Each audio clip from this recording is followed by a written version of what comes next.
Europe 1. Il avait surpris tout le monde. Dimanche, sur Europe 1, Bruno Le Maire envisageait le maintien de la taxe d'habitation pour les 20% des ménages les plus riches. Et cela dans le contexte social que l'on sait et dans lequel l'État peine à trouver les 10 milliards minimum destinés à financer les mesures annoncées par Emmanuel Macron ce matin lors d'un colloque sur l'économie verte à Bercy. Rétropédalage en règle. Anne-Laure Jumet, que s'est-il passé ?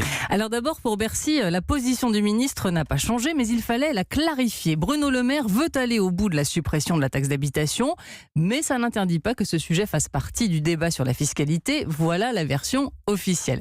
Si on y regarde de plus près, on voit bien toutefois en effet qu'il y a un rétropédalage. Dimanche, sur Europe 1, le ministre de l'économie estime qu'on peut demander aux Français s'il faut ou non supprimer la taxe d'habitation pour les 20% des ménages qui ne sont pas aujourd'hui concernés. Et en disant cela, il ouvre la voie à un possible renoncement. Une concession aux Gilets jaunes qui permet en plus d'économiser quelques 7 milliards d'euros. Et d'ailleurs, il n'a pas été le seul à en parler. Gérald Darmanin puis Benjamin Griveaux ont eux aussi confirmé que le sujet était sur la table. Mais Bruno Le Maire a vite senti qu'il était allé sans doute un peu vite en besogne. Le sujet est en effet à manier avec précaution.